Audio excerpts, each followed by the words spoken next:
All right, hello there, people of the internet. My name is Oduor Jagero, and this is Dialogues with Jagero. I'm in the studio with Mr. Aliet, a man that Aliet. Do you know you've gone really viral in my videos? Oh, okay. I think you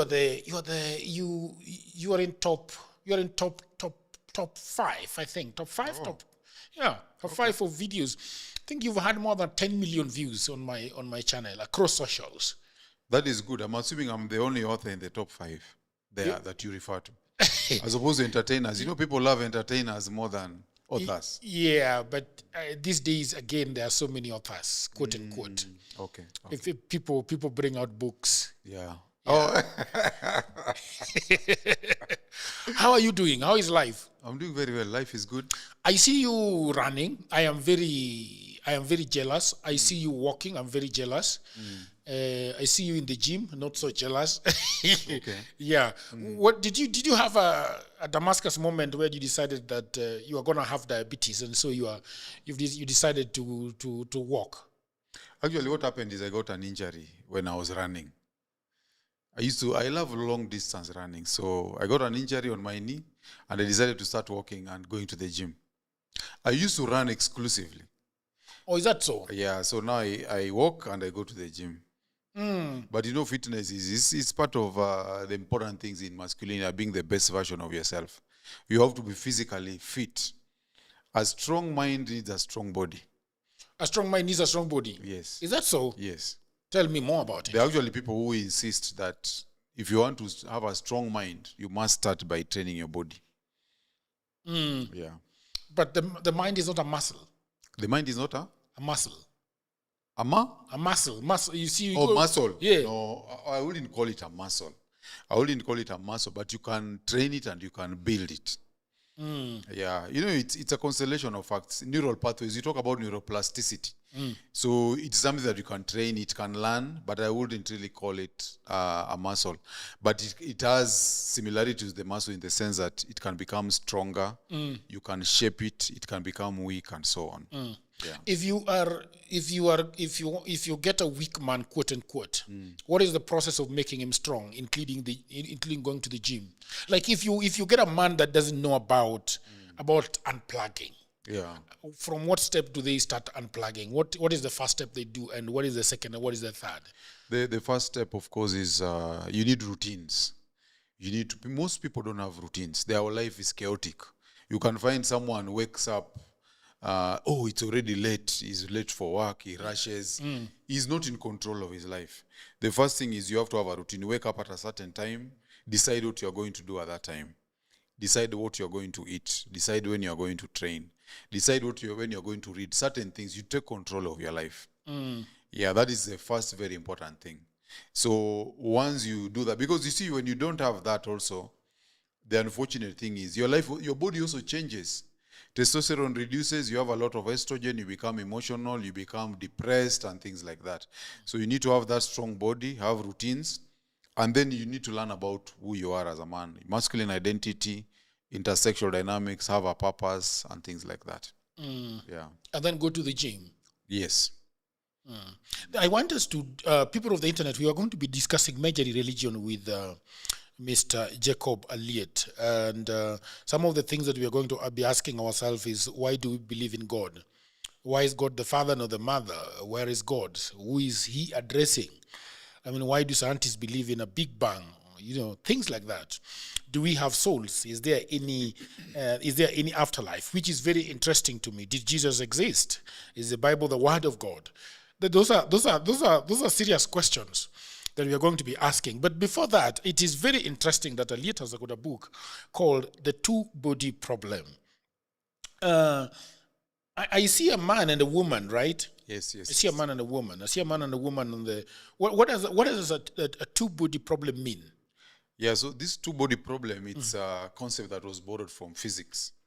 When you have two planetary objects that are approaching each other and probably entering each other's spheres of gravity, the two-body problem resolves, or it seeks to answer the question, which planet or planetary object will enter into the orbit of the other. You see the way the moon is in the orbit of the earth.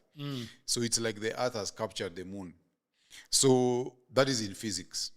But now when you look at it in terms of relationships, the two-body problem refers to a situation where you have a couple that are both following dual careers. Each of them has a career. And then you have a situation where one of them, particularly the woman, because our concern here is gender role inversion, where the woman gets an opportunity to either leave a city or leave the country. And then there's a proposition or the proposal that the man should follow her. That's when you have the two-body problem. So then, why is it a problem if my wife is going to New York and she's asking me to follow her to New York? It's a problem because female value is intrinsic. Female value is intrinsic. That is why we have housewives. A woman can be jobless, but she'll still be valuable to you as a partner. The reason we don't have house husbands is because men's value has to be earned. A man loses his value when he's just sitting at home, when he's not chasing his purpose, when he's not a provider. So sometimes people don't appreciate that enough. And that's why I've included case studies of men who thought that it was so romantic to follow the woman that you love. But once you do that, you realize that a man without a mission is a man without meaning. And women don't like men who have no meaning in their lives. Yeah. Have they been taught is it biology, or they have been taught by the society that a man without purpose is a worthless man? Actually, that's a good point. They have not been taught. It's purely instinctual, it's purely biological. Even women don't know this. That's why a woman will tell you, let's just go. Because many times when they get these good jobs, they are told that there is a spousal allowance and things like that. They'll tell you, just come, you'll have your allowance, you can go there, do your master's, get a job there, and so on. But you see, statistics indicate that men who lose their sources of income for longer than 6 months, it increases their chances of divorce by 25%. So many women, once you've moved and they start coming from work and finding you at home and they start losing attraction for you, that is when they realize, and some of them, of course, don't realize, but things will just crop up. Maybe she starts finding you lazy. She starts finding the sexual desire is diminishing. She starts feeling, she's busy with work, and you just want to clap the cheeks throughout, and she does not understand, why can this man understand I need to rest? And that's how the relationship starts breaking down. Yeah. So we cannot have houses unless you're a prince. Unless you're a prince. Maybe if you're but still, you see, you must have the power to be able to provide and to make the woman feel protected in terms of the future. Protection is not just about physical protection, it's about the future. Yeah. It's like when you've lost your job or when you've given up your job and the woman is the one bringing in the money, she feels that she's exposed because now she's the one who is supposed to worry about the future. So she does not feel protected. And that makes her feel like she does not have a man in the house. And women do not like thinking about the future. They are not very good at that. You mean the future next week or the future tomorrow or the future the next meal? In terms of long-term future. Long-term future. Like what happens when I lose my job? What happens if something happens to me? She wants to know that she has a man she can fall back on. There are many cases, even if you look at social medias and celebrities, where a woman went to shop in a supermarket with a man, and then everything was in the till, it had been checked, and now she needed to pay. And all her credit cards failed. And then when she turned to the guy, of course, he was not ready to pay because she was the one who was shopping. Then this guy also doesn't have money. And this woman decides to end the relationship. She realizes, this guy cannot protect me. I'm all by myself. Many women don't like it. You mean the credit card is failing, or she didn't know that it was going to fail? Her credit cards have failed. She did not know they were going to fail. But because she has her man with her, she thought that guy is a fallback or plan B. And when she turns to the guy now, the guy also does not have money. And she realizes, why am I with this man? And that spells the end of the relationship. It has happened many times. Yeah. So a man without money is worthless, would you say? A man who has no means is worthless? He is not worthless, but he loses his value in terms of in the relationship. He loses his value, he loses his attractiveness and his desirability. Yeah, he may still be valuable, of course, but it's so diminished, the woman does not feel that it is worth maintaining a relationship with him. And this is all fine. This is biology. We should not crucify women for No, it. no. But then you cannot blame women for this. They are not to blame at all. They're not to blame at all because women normally bear the higher reproductive cost when it comes to bearing children. So they need a man who can be strong for them. You know, like when a woman is pregnant, her strength is low and all that. The man needs to be there to be strong. But if she's pregnant, she has this young child who is very soft and dependent, and the man is also dependent, the woman really does not like that. So it's purely biological. Yeah. Yeah. There's a story that you've put here in the two body problem, which is very interesting. I don't know whether I should allow you to say this story or I don't know why you picked this story. The story of Dennis Rodman, who traded his kingdom for Carmen Electra's chaos. Yes. Because when I look at this story, it looks to me that Dennis Rodman was the chaotic character.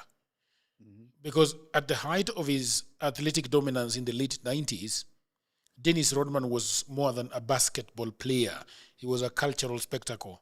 The Worm had clawed his way out of the projects in Dallas, conquered the boards in Detroit, then ascended into the global spotlight alongside Michael Jordan and Scottie Pippen on the 1996-1998 Chicago Bulls dynasty. So you say that he was the embodiment of masculine defiance, tattooed and predictable and apologetically wild, but beneath the bravado was a man still aching for validation, still yearning to be seen, not as an athlete, but as someone who mattered. There is something that you say that is interesting, that then he meets Carmen Electra, and it goes down pretty quickly. Yeah. He does not go for his practice. He starts. I wonder why it is the problem is with the Carmen and not with Rodman. So what happened with Rodman already had a life. You know, he was a celebrity. Yeah. Of course, she was also a celebrity in her own life. But what happened with him that when he married her, he gave up everything that made him who he was. Just like Prince Harry and Meghan Markle. So Rodman, he started skipping practices. He moved with her to where she was. He started losing games and so on. He lost. Basically, what happened is that this woman sucked him into her life, or rather, he allowed himself to be sucked into her life, and he lost his own identity. So that is what happened with Dennis Rodman. So sometimes it happens just in terms of infatuation, where the two-body problem can present itself as where you guys are two, but because you have very different careers, you can have, for example, what we call schedule conflicts, where, like, you are working different shifts. And then you decide that in order to be with this woman, you give up whatever it is that you are actually working on, or whatever it is that you're doing. That is what Rodman did. And so he lost all his star power because he was spending all his time with this woman. And he did not have the discernment to realize that his mission was more important than his relationship. He thought his relationship was more important than what he was doing and what he was known for. So he gave up his entire identity just to be with this woman. And that is how he lost. And so what you're trying to say here is that some men think that if they left everything that they're doing, then the woman will be happy. Exactly. But then, Exactly. when you leave everything that you're doing, you become you lose the value that you have. Exactly. Because he was valuable as long as he was in the court, Yes. playing, and his name in the newspapers, his name on TV, everybody wailing his name. That was the value. That was a value, and this happens even now to ordinary men. Okay. Like a young guy gets married, he has his friends, plays basketball every Saturday, and then the young wife tells him now, Saturdays, why don't we start watching? You know, you're a married man now. Yeah. She likes watching some chick flicks, so she tells the guys, hey, today I'm not coming. I'll just be hanging at home. You start hanging out with her. You see, you lose your friends, you lose your identity, and that is how you lose your attractiveness. We even have the story of Superman and with Clark Kent and Lois Lane. Superman, this woman falls in love with Superman. He's saving all these people. He's wearing his costume. And then once she falls in love with him, they're in bed one night, and then Superman hears that, some people have been taken hostage somewhere. He leaves her in bed. She's feeling cold. Then when he comes back, she tells him, why do you have to keep doing this? I don't like being alone at night. So this guy decides to dump his costume. He becomes a normal person, and he becomes Clark Kent, a newspaper reporter. And she loses attraction for him. And then now she falls for Batman, who is another man on a mission.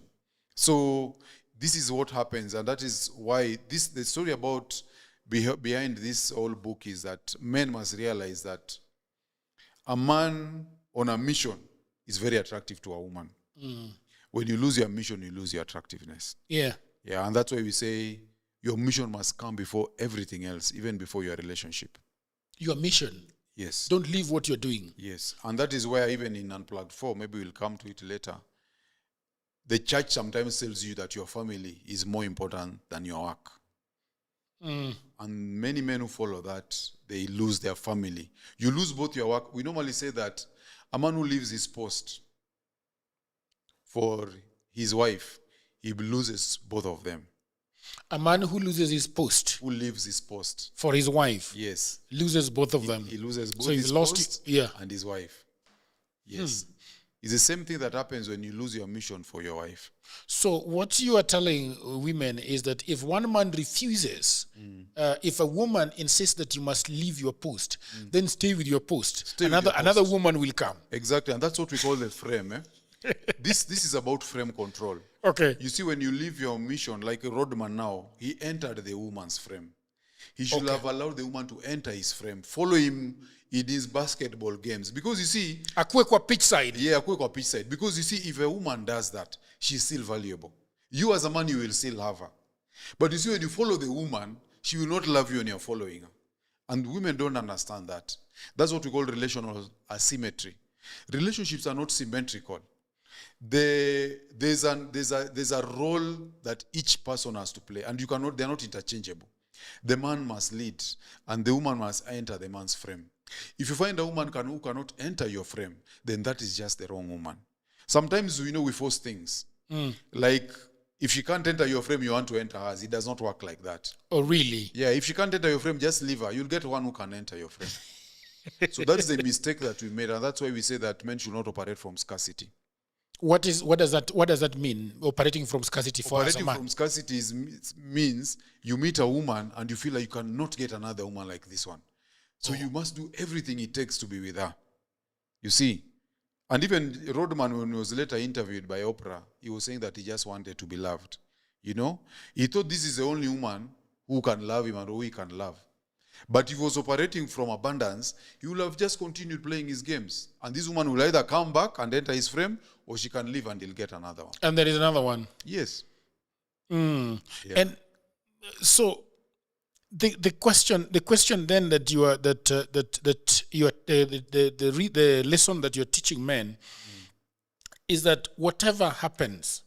So then women, what do you tell women then? What should women be aware of when they're dating? Okay. The one thing I tell women is you need to, especially if you're marrying. Dating, I can't talk about dating. I'll talk about marriage, because marriage is a serious decision. Do not marry someone you don't respect. Most of the times, women will submit to a man they cannot afford to lose. So if you find that there's a man you can afford to lose, you probably should not marry him, because it will be difficult for you to submit to him. Yeah. So sometimes women think that, for example, if the guy is giving very good strokes in bed, then that's a good candidate. Or if he's tall, dark, and handsome, that's a good candidate for marriage. But he could be fitting all these criteria, but you don't respect him. Maybe he has certain weaknesses. Maybe he's too soft. He's not assertive. He cannot enforce boundaries. Like, you can misbehave, but he cannot correct you. And then that's a man that a woman will not be able to respect. So you get into marriage, you get into trouble, then you get divorced. Yeah. So then when the women are giving what is it called, physical attributes of what they want in a man, most of the time those attributes are useless. At the end of the day, it goes back to respectability. It goes back to who you are. Yes. It's just like men. We know women are superficial, just like men. They look for tall, dark, and handsome, but those are what we call now short-term mating interests. like what we call the alpha. Okay? Even men will look at nyash and so on. But it does not, in the long term, that nyash means nothing. If this woman does not have the right character, if she does not respect you, if she is not feminine and so on. But in the long term, that nyash looks like very alluring. Once you have it, you realize there's no depth. So it's the same thing. Women will also find a man that they find is tall, dark, and handsome. But once you settle down in marriage, you realize this guy cannot lead me. I can't respect this man. I was shocked at giving the example of Harry's. Who? Harry.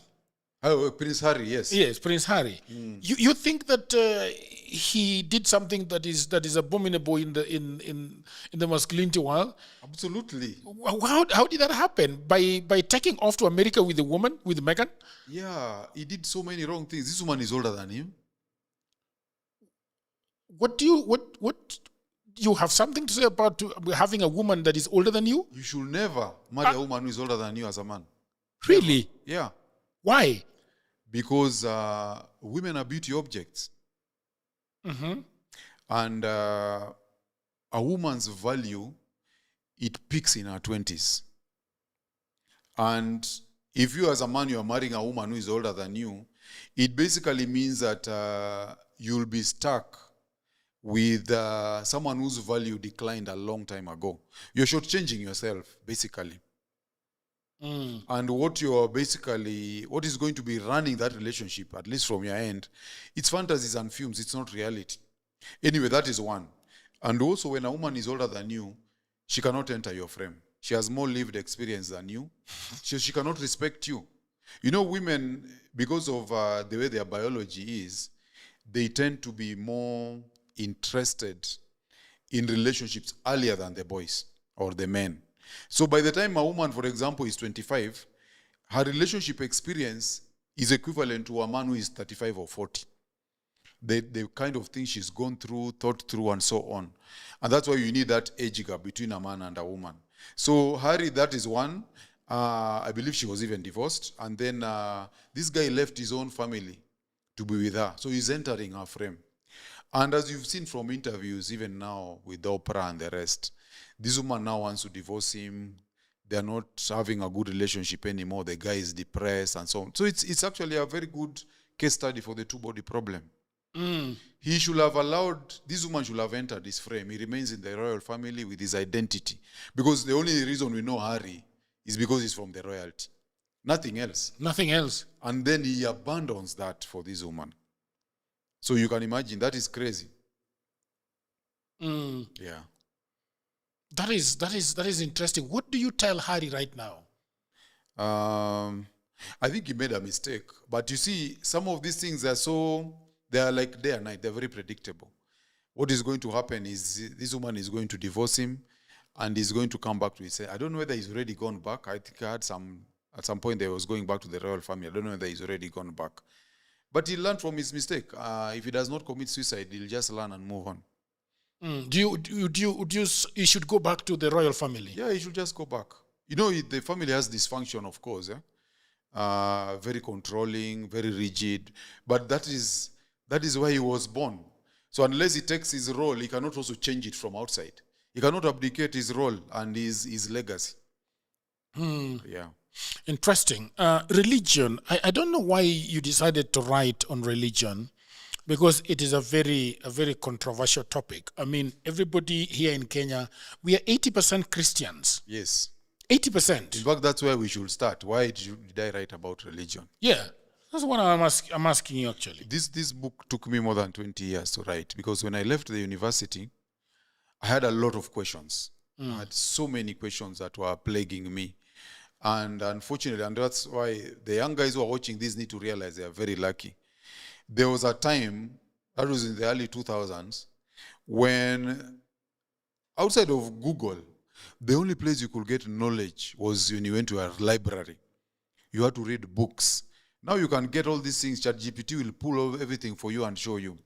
So I had all these questions. Why is the sky blue, for example? Why is it not pink? Have you ever thought of that? Why is the sky blue? Why is the earth rotating on its axis? Why is it that at one time, God was walking on earth and people like Moses and Abraham were interacting with him, and now he does not come anymore. Why is it that, how is it that a virgin could give birth to a human being? How could someone resurrect from the dead? Why don't people resurrect from the dead anymore? How come people like Methuselah could live hundreds of years and it does not happen anymore? So I had all these questions. Was there a global flood, the flood of Noah? And I struggled with these questions for a very, very long time. And I interacted with priests. I read a lot of books, but I did not have all the answers. So finally, when I wrote Unplugged, and then I became a respectable author, one of the things about the red pill, which I think you've been misrepresenting, How am I misrepresenting red pill? the red pill is just the truth-seeking spirit. That is all it is. Nothing more, nothing less. And what have I said it is? You've said a lot of things other than that. Eh, The red pill is just about love for the truth. love for the truth. That is what the red pill is. It is not women hating. It has got nothing to do with women. So this is part of the red pill, because the red pill, of course, talks about intersexual dynamics. That is what many people know the red pill as. But when you look at people like Rich Cooper and even Rollo Tomasi, there's always an aspect of red pill when it comes to politics. For example, you know, politicians will want you to vote them in. They tell you they'll change your lives and so on. The red pill also looks at that. Like, is it worth your while to spend time looking at what politicians are saying or doing? The red pill also looks at religion. And intersexual dynamics is also one of it. People spend a lot of time on intersexual dynamics because that is where it started. You know, at one time in the 80s, the voices of men were exiled from the mainstream media. And that is where now the manosphere was formed, where now late night radio shows is where people started exchanging their experiences about women, about marriage. And that's what created the manosphere. So the red pill is around that, because also around intersexual dynamics, there's a lot of misinformation that is spreading, you know, both from the church and this mainstream media, and now people's experiences. So that is why there is so much energy put on relationships when it comes to the red pill. But it also covers all other things where truth is a concern. Yeah. Okay. But so there are people who believe in God. Yeah. Do you believe that there is a God? Do I believe there is a God? Yeah. No, I don't think so. So what is a God? Because you're asking the question, why do we believe in God? Why is God the Father and not the Mother? So then if there is no God, then why do we have God in your book? So why the thing is, those are the questions that religious people really need to understand. There are people, for example, who tell you that God is genderless. I think even you, maybe you say that. God is genderless. Yes. Is God a father? I don't know. Our Father, what in heaven, Yes. hallowed be thy name, thy kingdom come, thy will be done on earth as it It's is very in heaven. clear. And he chose a virgin to have his son. It means God is actually not genderless. He's masculine. And there are reasons for this. There are reasons for this, and that is why people really need to examine their religious beliefs. The reason God is a father is because from our upbringing, from the time we were children, most of the times the role of the protection and provision is done by the father. That's why we used the archetype of a man to represent God. Because the universe where we live in, it's a universe that does not care about us. What you notice, for example, there was a tsunami, I don't know if this was 2014 or 2004. More than 200,000 people died in the tsunami. People die in hurricanes, in tornadoes. We have floods. People die. You know, the world does not care about us. And death is inevitable. Everyone knows that. So the reason we constructed God was to protect us from all this universe that does not care about us. So we needed a balance. From a universe that does not care and a future that is unpredictable, it counterbalanced now with a God that is loving us, who created this universe, and who wants the best for us. And that is why we created religion and a God. And there is a reason why, God has not always been an omnipotent God. We started somewhere. If you look at the earliest religions, we had what we call animism. Animism is where people believe that everything is alive. For example, if you look at the Greeks believe that the god of thunder was Thor. Because they used to look at thunder, they believe that thunder has an intention. People used to believe that there are fertility gods and so on and so forth.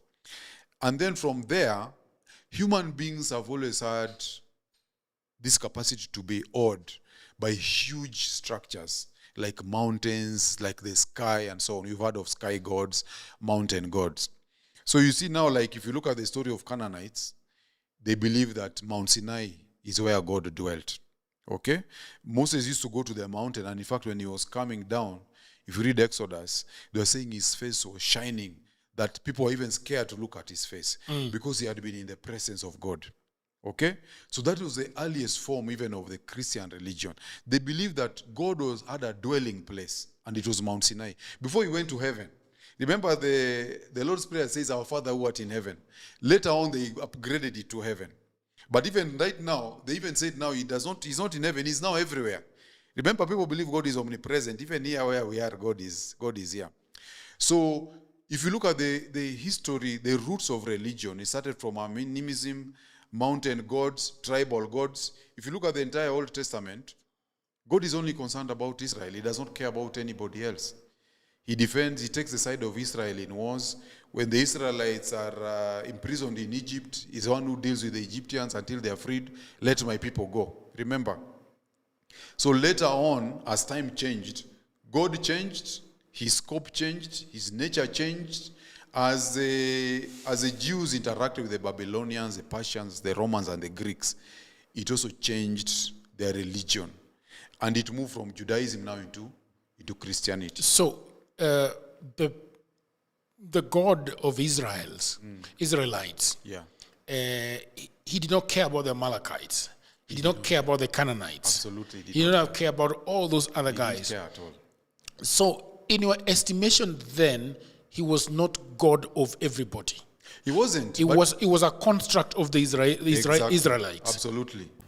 All right, people of the internet, I hope that you're enjoying this episode very much. And I just had a break to tell you about my new book. You know, everybody says that there is no job, and that is true.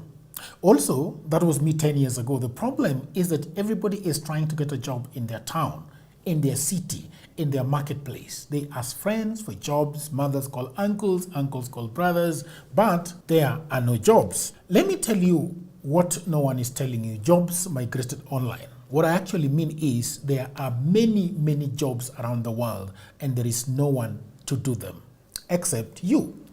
I work for Americans myself. I work for Europeans. I work for the Chinese. I work for the Australians. I work for the Canadians.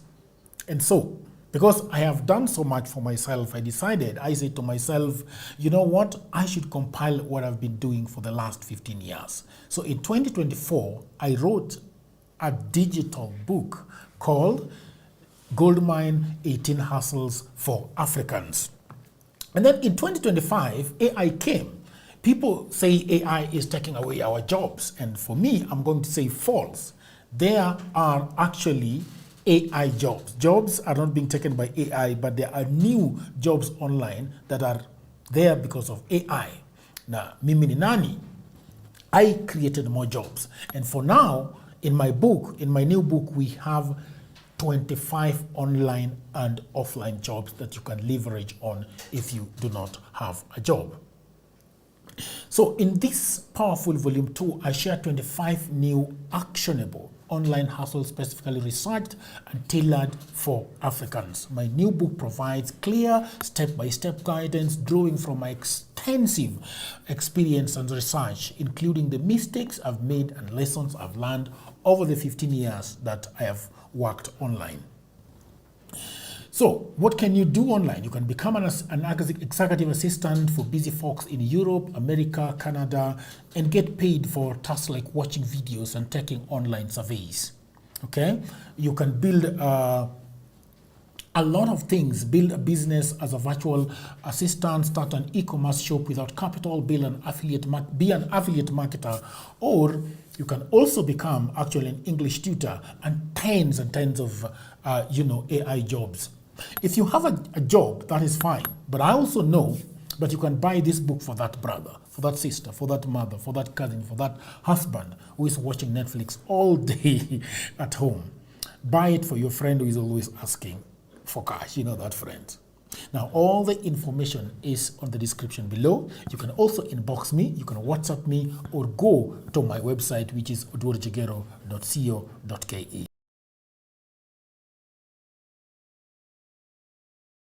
And if you look at Genesis and the Exodus, you find where he's giving instruction to the Israelites to go and destroy the shrines of the other gods. You know, before he says, "Thou shalt worship no other god but me," he was very clear. You know, many people normally assume that the Israelites, or Canaan, let me call it Canaan, because Israelites were just one of the Canaanites.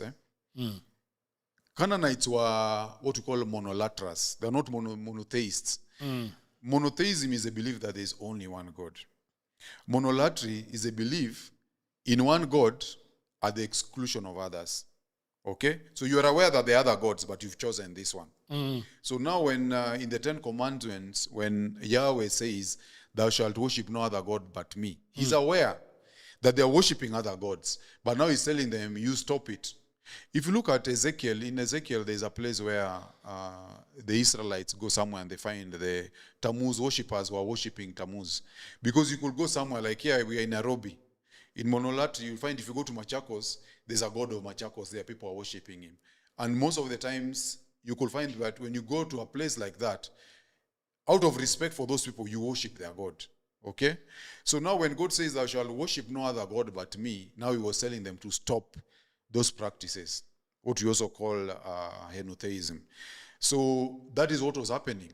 But also, more importantly, even within the Old Testament itself, the Israelites themselves, they were even after meeting Yahweh, they still worshipped other gods, to the anger, of course, of Yahweh, because like Asherah, if you look at the Temple of Solomon, Asherah shrines and posts were still there in the book of Kings, if you read there. So there is a time that I don't know who it is. Moses went to worship God, then came back and found that they were worshiping a calf. they're worshiping Baal, yes, and the golden calf. Yeah, they're worshiping the golden calf. They lost patience. They were tired of waiting. This guy went there, he was taking too long. They decided to watch Sisi to Jisot. They created a golden calf for themselves. So in a sense, what you're saying is that most of the time, we create our gods. We create our gods, and this is very important, Jagero. Let me tell you what will tell you we create our gods. If you look at God in the Old Testament, he's basically a man. He loves roast meat, and there's a reason he loves roast meat and not vegetables. Even if you look at the story of Cain and Abel, the reason he did not like Cain's sacrifice is because he had brought vegetables, and this other guy brought a calf. Okay? God is fashioned as a potter. When he's creating man, he takes clay and he breathes. The word breathe is very human. You cannot breathe without lungs. He breathes the breath of life into the clay, and then it becomes a human being.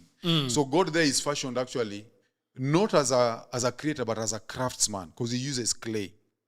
If you look at, and maybe we'll talk about it later, if you look at Genesis, it tells you that in the beginning, God created the heavens and the earth, and the Spirit of God was hovering over the face of the deep. Yes. And it says the earth was formless and void. Who created the formless earth? In the beginning, God created the heavens and the earth. Now the earth was formless and empty. Yes. Darkness was over the face of the deep. Yes. And the Spirit of God was hovering over the waters. Yes. Now, that formless earth, who created it? And the face of the deep, what was the deep? Now, that shows you the source of that story of creation. They borrowed it from the Babylonian Enuma Elish. The deep is what the Babylonians called Tiamat. And it was the female god. Hovering over the face actually sort of represents the masculine hovering over the feminine.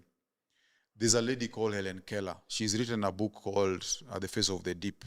And she's really been protesting about how the Hebrews and the patriarchy remove the feminine. You see, if you look at the Chinese and even the Japanese, they have the yin and the yang. But if you look at the creation story in the Hebrew Bible, there's no feminine. It is just God. But the Babylonians had both the masculine and the feminine. So the deep there represents what they call the Tiamat, or the feminine. Okay? And even if you look at the way God evolved from the beginning, and I think it's very important now when we talk about let us make man in our own image. Okay? When you ask most Christians what God means by that, they don't seem to have an answer. Let's make man in our own image. Yes. This is which verse? This is... That is later on in Genesis, not at the beginning, when you now starts the acts of creation. But when he says, let us make man in our own image, he's addressing other gods. He's addressing other gods, a pantheon of gods. And among them is Baal and Asherah. And Asherah was Yahweh's consort. When he says, let us make our man in our own image, what he means is that let us make male and female, because all the gods had both the male, the masculine, and the feminine. Yeah. There was no god that was just a man without a woman or without a consort. They were called consorts. And there are archaeological inscriptions that indicate that the consort of Yahweh was Asherah. Yeah, so that is what he meant. And those are the... Okay, before I forget what you are talking about, why God was fashioned as man. God has human concerns, okay? Like circumcision. You know... God has human concerns. Yes. Why would you be interested? I like that phrase. Yes. Why would you be interested in if someone... is circumcised or not? Mutilates his sexual organs. If you look at primates, primatology, by the way, is one area of study that shows the way human beings behave. It can teach you a lot. So among the primates, the dominant males, the lower ranking males, they normally give up their sexual agency to the higher ranked males. Okay? And some of them, like when they engage in combat, they mutilate their sexual organs when they are fighting, so that you don't have the rights to breed. Okay? Now, when you look at it, the reason, for example, God will want you to bow before him. Imagine you are a mortal being. You will die. Even if God does nothing, you are going to die. And yet, it is important for you to go and remove your shoes and bow before God. The only reason you would bow, I would bow before you, for example, is to make you feel unthreatened by me. When you bow, you make yourself smaller physically. Okay? If you look at even the lions, when they are fighting, the one that exposes their neck, it shows vulnerability, and that's a form of surrender. So the reason people submit, particularly males, because it's males that were actually sort of decoding the rules of engagement. The way to avoid costly fights or costly confrontations is by showing submission. So you find that people also submitting to God when you are maybe at the altar, they talk about the tabernacle and so on. But you see, you can never threaten God, even if you stand tall. Okay? But a fellow man will feel that you're challenging them if you stand tall. So it does not make sense. You look at that. God rests on the seventh day. Why will he rest? He's omnipotent. He cannot get tired. Okay? God also makes mistakes. If you look at the book of Samuel, he regretted choosing Saul as the first king of Israel. He actually regretted. God regrets and decides to destroy the entire earth using the flood. You see, he makes mistakes and he tries to correct. So this is actually a human being. He loves meat. He's concerned when people are having sex. He wants people to submit to him. And if you look at Genesis, after Adam and Eve had sinned, God asks, "Where art thou, Adam?" Okay? And the book says he was walking in the Garden of Eden. So he's constructed as a man. God is jealous. He's a jealous God. God becomes pleased. You know, these are all human emotions. That is why God says, let us make man in our own image. No. Making man in our own image just means make male and female. That is what it meant. But many times when you ask Christians, they'll tell you, when he says our own image, it means he wanted to construct beings that have a conscience, that can know right from wrong. But do you think it is not metaphorical that image also means feelings? It means there is a phrase that you use that God is concerned about. There is something that I said. Human affairs. Yes. He's so concerned about human affairs. I'm imagining, like, for you, if you're in this room and maybe you had some aunts, I'm wondering whether you'd be concerned which aunt is sleeping with which aunt and things like that. You wouldn't really care. But you see, God is so concerned who is sleeping with who, which women are having their period, they should be removed from the tent, they are unclean, things like that. So, but the basic idea is what we constructed is just a father who we can relate to. So we basically projected human emotions onto them. Yeah. And we constructed him as a human being. Because we are humans, we can only relate to human beings. But if you think about it, there is no reason why God, if he existed, would be like a human being. It's just our ego. Are you concerned that God is a little petty and such a micromanager? Yeah, very, very, very petty. Very petty. It's not a bad thing. It just shows that he's human. Which just goes to prove the point that we are the ones who created him. We're the ones who created him. Yeah, we're the ones who created him. He does all human things. He's jealous. He makes mistakes. He regrets. He's angry. He's vengeful. Those are all human emotions. But you see, the thing people don't understand is this. For example, God is immortal. He doesn't need to have a son. The reason we have children is because we die. So that is the reproduction is the only way for us to propagate ourselves. But if we were immortal, we wouldn't need to have children.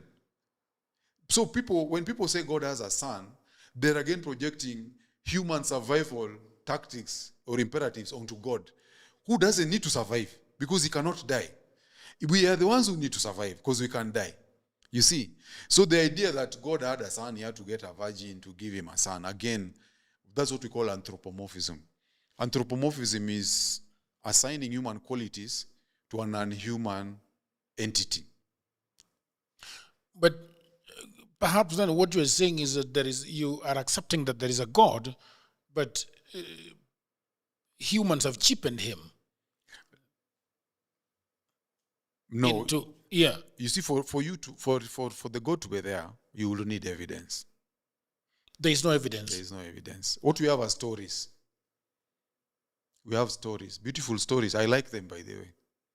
The stories are beautiful, but they're just stories. They're just stories. That is why the controversy is in who wrote the book of Genesis. I don't even think that is a controversy. People really don't care about that. You see, the thing about biblical scholarship is that the layman or the common population, there's such a huge divergence between what they believe about the Bible and God and what biblical scholars believe. For example, many people believe that the first 5 books, they call them the books of Moses: Genesis, Exodus, Leviticus, Numbers, and Deuteronomy. But Moses dies in the books. How could he have written the book? He died in Mount Horeb in Genesis. So he could not have written Genesis. But people believe that and they're comfortable with it and they move on. In the Bible, God is called Yahweh, he's called El, he's called El Shaddai. You see, that's not the same person. People believe or assume it's the same person. You are told that the Israelites were enslaved in Egypt. The Egyptian records don't indicate anything like that. You're told that there was a global flood. The Chinese civilization is older than the Hebrew civilization. They don't record any global flood. But people believe these things uncritically. They just accept them. There is a museum or a library in Egypt where we should have found that if it occurred. Yes. They will have recorded it. Do we have records of anything that happened during the purported? Yes. Actually, one other very important thing is that people used to believe that the Bible is the oldest of books. Like books like Genesis, people used to believe they're written a long time ago. Until there was an Englishman I think he's called George Smith. He's the one who discovered the Babylonian annals. You see, like the book of Kings, when it talks about Nebuchadnezzar, when Nebuchadnezzar destroyed the first temple of Jerusalem, they found those things recorded in Babylonian annals. And that is for the first time, that's when people realized that the stories in the Bible, particularly Noah's flood, they were borrowed from Babylonian epics. There's a Babylonian story called Enuma Elish that has that story of Noah, including releasing one dove to go and come back with a leaf to realize now there's dry land somewhere. It was borrowed from the Babylonian story, so it's not even original. So a lot of things have happened, but many people, and I think I don't know if I can blame the church or the Sunday school, they just keep teaching people the same thing. But a lot has changed. People have come to new realizations about the Bible, about God, about Israelites. Who has? It doesn't feel like people have. Exactly. That's what I'm telling you. The world of biblical scholarship and the common layman, they're like galaxies apart. But also people don't want to research. You know, there's something that we call cognitive impairment that religion does. For example, when a child is told that God is love and Jesus died for your sins, maybe the child is 5 years old, they're not able to process or think critically, how did Jesus die for my sins? Why did he need to do that? So that is, it creates what we call mental automatism, where it's like you are downloading data into a system without going through a process. It's almost going through the back door. So we have beliefs we've never thought about, and we accept them like that because we were indoctrinated into them. And I think that also impairs our ability to think critically about the things that we believe as far as religion. So then right now, if you're telling somebody that, Jesus does not exist, then it becomes... In fact, you can't even discuss it. For them, it's already downloaded. Although it never went through any processing, they believe it already. What do you mean by processing? Processing means, like if you are to talk to someone who is, let's say, 22, someone who has never heard of Jesus, then you tell them, you see, Jesus died for your sins. He'll ask you, which Jesus? When did he do that? But when it's a child, like when you're taken to church by your parents and someone tells you he died for your sins, you take it. And you take it as part of your core beliefs and part of your identity. Because you don't have, your critical faculties are not yet developed. Okay? So you get all these beliefs put in you when you're so young. When you're an adult now, you cannot shake them off. That is what happens. And that is why I think at a basic level, taking children to church is a form of abuse. Really? Yes. Because you're teaching them. Explain more. You're teaching them things that you yourself, you don't even understand. You see, for example, you're told there are 3 gods in one. People don't even understand what that means. You try to ask questions, you're told you just need to have faith. Okay? And you teach the same things to your children. So even these children, they take those same beliefs the same way you adopt trauma from your parents or from your caregivers. And they grow up with the same beliefs. And that is why religion has been able to stay with us for so long. Yeah. Can you tell Mr. Widi to just give us 15 minutes? You can take breakfast down there. Yeah. Yeah. So that is what happens. And it's the same thing, like now, things like death, the existence of the soul. You're told that there'll be judgment day. And that's another thing. There's the book of life in Revelation. This book I'm holding, it's a technology. And right now with computers... What do you mean it's a technology? It's a way of storing information. Yeah. Do you have it in... Of course, it's in soft copy. But over time, we'll stop even using this in this form. You see, for example, we have Kindle. Kindle does not use paper. Yes. Okay. Is it on Kindle? Yeah, all of my books are on Kindle. They're all on Amazon. So it shows you the way human beings have created this God and made him even... is also limited by our technology. For example, God doesn't need the book of life. The reason we record things is because we can forget. So, to mitigate memory loss, you write it down. Like if you have a business, unasema huyu mtu amechukua mboga ya 200, hajalipa, you record that. Because if you don't record it, you'll forget. So, you are told in Revelation and even in the New Testament, other books, that God records our sins and our deeds in the book of life. It doesn't make sense if God is omnipotent and omniscient, Okay? Now, look at the story of the afterlife. People say that when you die, only the physical body dies, but your spirit lives on, and there'll be judgment day. Of course, now it differs because I think Do you believe so? No, I don't believe so. The best analogy of this is if your spirit is not physical, then it means your spirit cannot affect your body. Okay? But what is your identity? If you've seen, for example, people whose the frontal lobe is spoiled or destroyed, they lose their identity. They don't know who they are. They can become angry, temperamental, or sad. So you can actually see that their identity is changed when their brain changes. And this idea of the spirit, we normally have what we call, in philosophy, it's called the ghost in the machine fallacy. Let me give you the example. This is the analogy. You take someone to a university, and you tell him this is the university library, these are the hostels, these are the lecture halls, that is a rugby pitch, that's a football pitch, and this is where the students go for food and so on. Then he asks you, okay, I've seen all this, but where is the university? What will you tell him? This is the university. Exactly. So this is Jagero. This is Jagero's soul. There is no other soul. But you see, religion will tell you, no. There is something else that will survive this. Do you believe that we have a soul? There is no soul. This is it. This is a soul. This is Aliet's soul.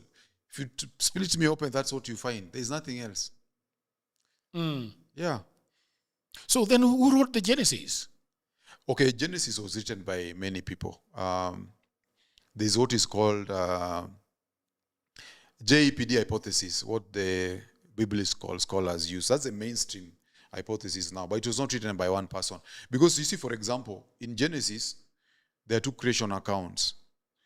There is one where God is declaring things to be happening, and there's one where he has to pick clay, and then he breathes life into it, and so on and so forth. So you'll find they have what they call the scribe. The scribe was concerned about the order of things. Like the Sabbath, resting on the seventh day, that one was put there by a scribe who was very concerned about worship and things like that. And if you look at it, there are a lot of mistakes in the Bible because people also say the Bible is the word of God. You have, for example, light even before the sun was created. And you have the example of, I think, Joshua. Joshua is the one where the sun was made to stand still so that he can win that battle. You see, if you make the sun stand still, the day will not become longer. Really? Yeah, those people were just ignorant. They thought that the sun is going around the earth, but the sun is not going around the earth. It's the earth that is rotating on its axis. That is what causes day and night. So if you want the day to be longer, stop the earth from rotating. You don't stop the sun. You see, so that itself indicates to you that this is not the word of God. It's just human beings coming up with stories. Because they didn't know the physics at the time. Yeah, they didn't understand the physics at the time. So it's a reflection of human culture, human thought, and human beliefs. It has got nothing to do with God. The sun doesn't move. The sun moves, but it moves very slowly. It takes 365 days to move one rotation. That's a year. But the earth is 24 hours, day and night. Yeah, so that's the difference. So these guys, they had what we call the geocentric model, where they thought that the earth is the center of the universe, and the sun is going around the earth. Yeah. So why then and the Big Bang Theory, they're saying that the earth came out of Big Bang Theory. Yeah, so now that is very important, and I think this is important. I'd like to explain this. People need to understand that a long time ago, 1917 to be precise, Albert Einstein... 1917. Albert Einstein came up with what is called the steady state theory.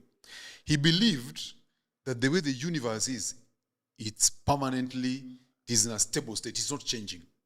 He even came up with what is called the cosmological constant. Then, that was 1917. Around the same time, there was Alexander Friedman, who was a Russian physicist.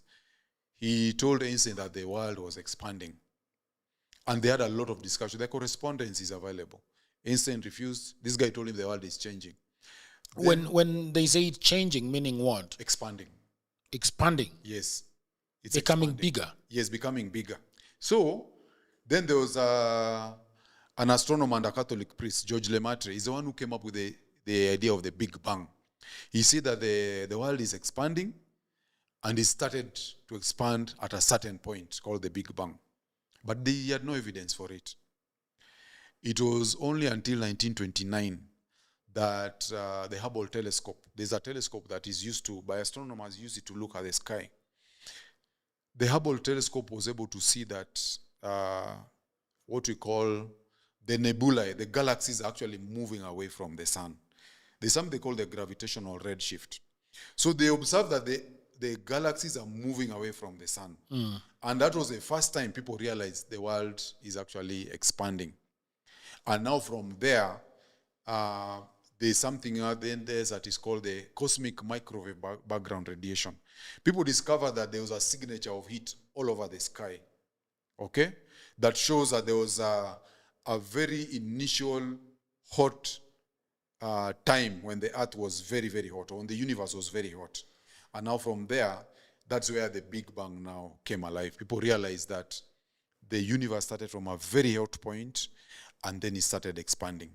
So that point is what they call the Big Bang. And using that, the human beings have now been able to know the age of the universe, the age of the earth, the age of everything else. Yeah. You don't believe in Jesus? Do you believe in Jesus? Jesus, Jesus, I don't know what you mean by Jesus. Jesus is many things. Let me tell you. There are at least 4 conceptions of Jesus.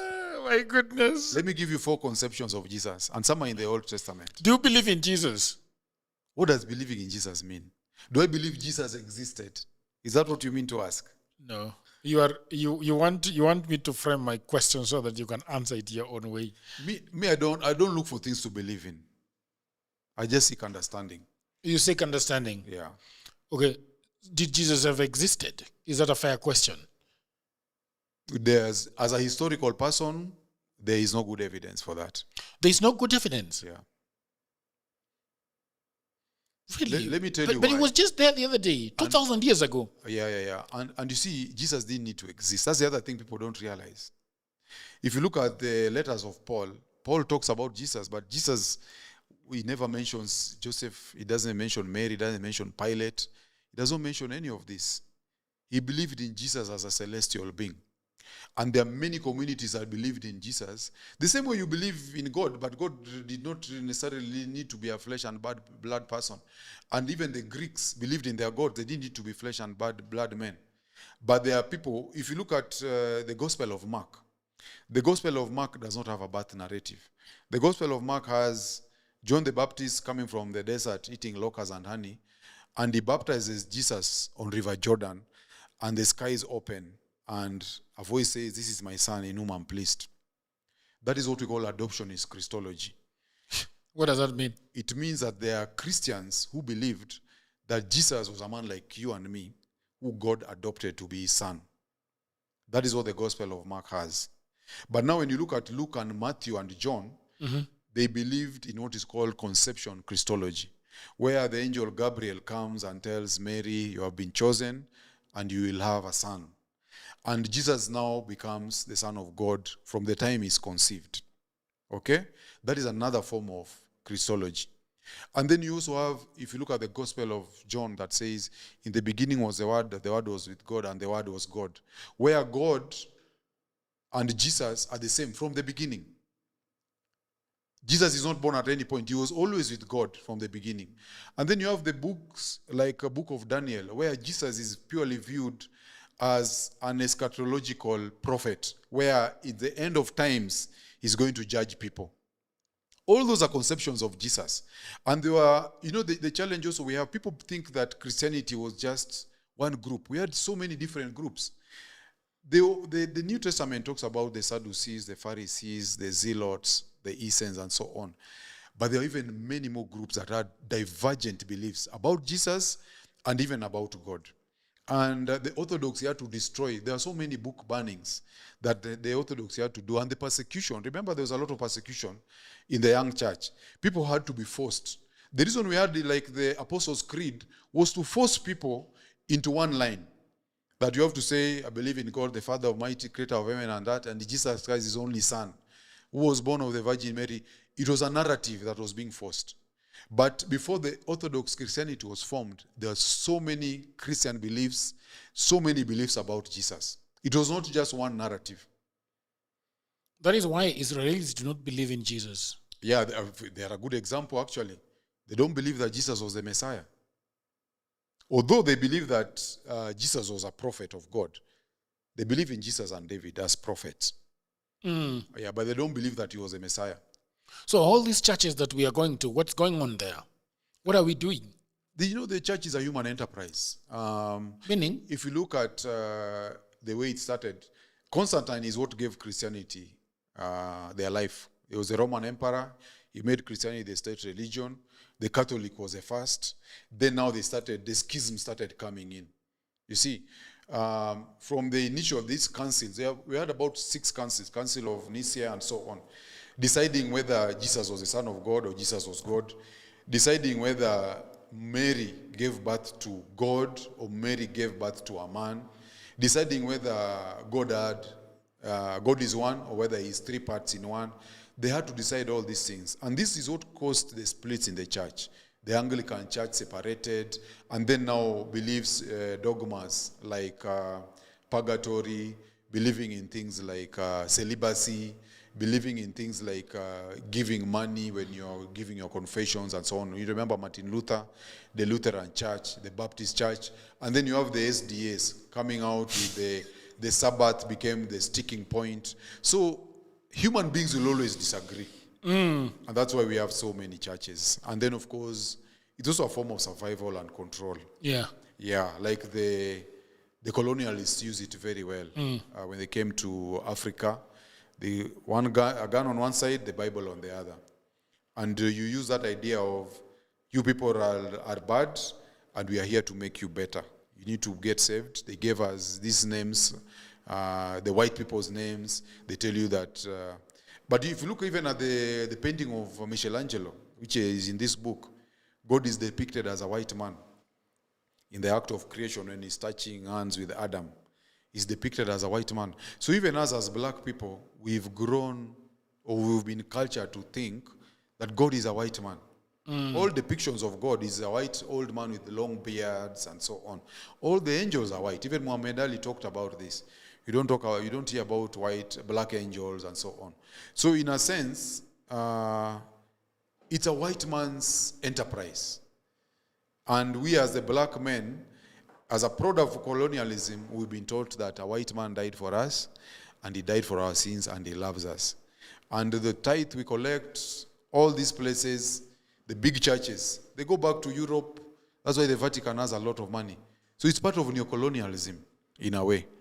And so I think even us as Africans, we really need to think about these questions, because it also, it's a form of subjugation. And that's why you'll find even a waiter in a restaurant, he feels that the white man deserves a better treatment than the black man, his fellow black man. It's not just because the guy can give him a tip and so on, but it's also because of that conception he got from the Bible and from the church, the way white people are. If you look at, even if you look at the churches, when they have a white priest, the congregation, the attitude they have towards him is different from the attitude they have towards a local black priest in many cases. That is why in Catholic they used to get all these Italian priests. Yes. And people feel that they are more legit, they are holier. And of course, you know about the history of the sexual abuse of the children and the church, all those things. Yeah.